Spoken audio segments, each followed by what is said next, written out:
So not exactly precision engineering to get the heads off the rivets, but anyway, at least we've got them off now, and as you can see from there, we can see what we're dealing with. Now, I think really the next thing to do is just to open this glass up and just see what, or open the window up and just see what happens, and see if we can get this to come out of here. Well, nothing much is happening.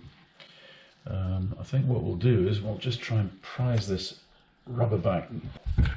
I think what we'll do is we'll just take the window completely out if it will come out. There we are.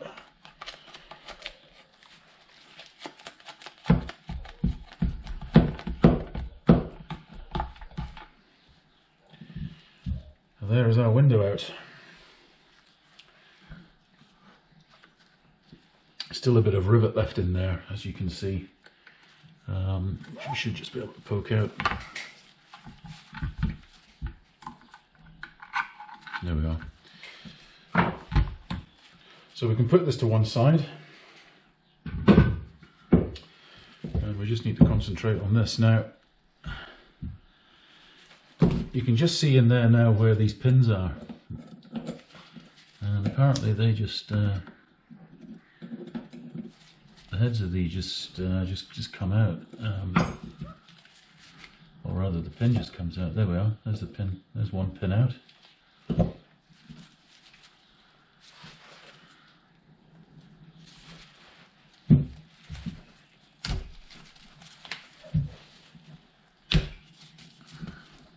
There's nothing for it really, just to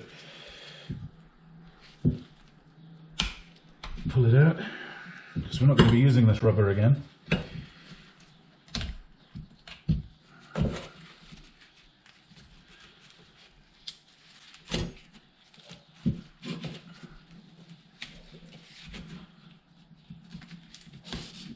I think we've got another pin just in here as well. Yes, we have. So that is our old rubber out. I think now what we'll do is we'll just get this frame cleaned up. We'll get the pins out of here, and I think what I'll do is I'll just take this over to the wire brush and just get a lot of this kind of tarnish and grime off here. And then I think what I'll do is then we'll come back and then we'll kind of trial fit the new rubber and see how that fits in. So in the end, I decided not to use the wire brush.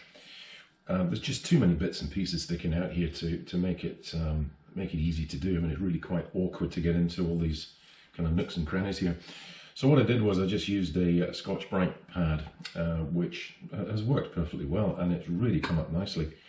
So this is good to go now. So what we need to do is we need to start thinking about how we reassemble our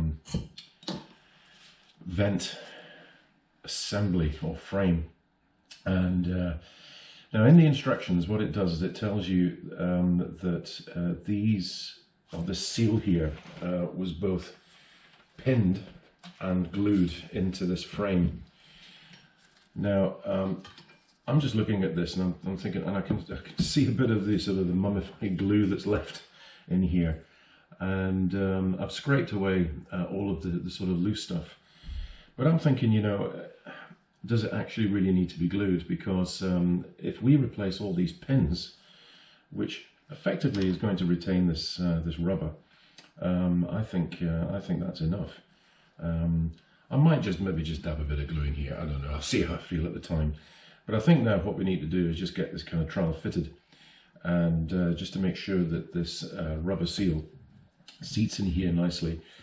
And after that, what I'm going to do is I've decided now these pins, that I can't reuse these pins, and the reason why I can't reuse them, as much as I'd like to reuse them, is that they're just too short. The trouble is that I'll never be able to find, you know, if I get them through one side, I'll never actually be able to get them located on the other side. Plus they've got to go through the rubber seal as well.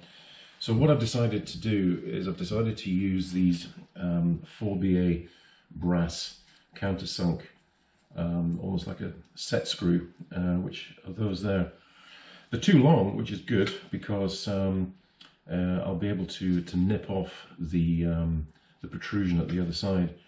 But what I'll do is I'm going to drill these holes, these pinholes out, and looking at my conversion chart here, on a 4BA screw I need to be drilling a 3mm hole, and then what I'm going to do is I'm just going to run a tap through here, through each hole, and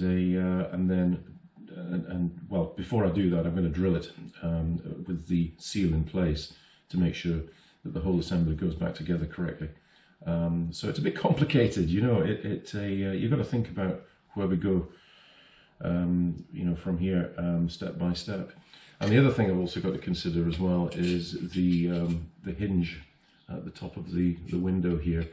And what I've decided to do on this is to use these M4 flange screws.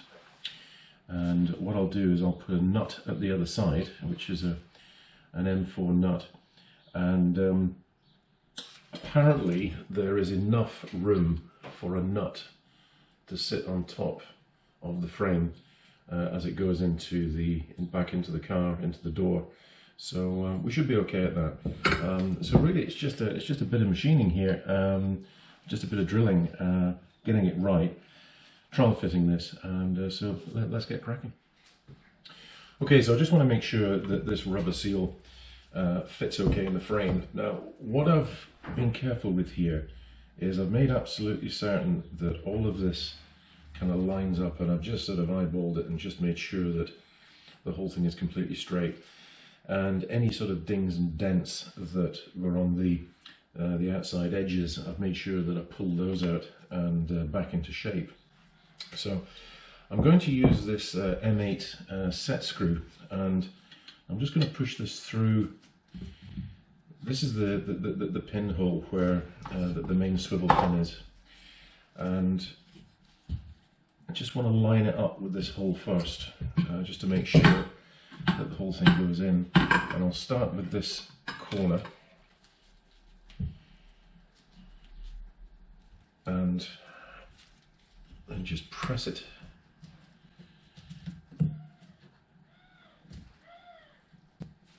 And there we are. That, I think, is pretty much in place. As you can see there, that's just sitting in quite nicely.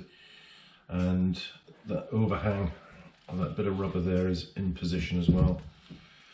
So it looks like we've got this, kind of got this in position now.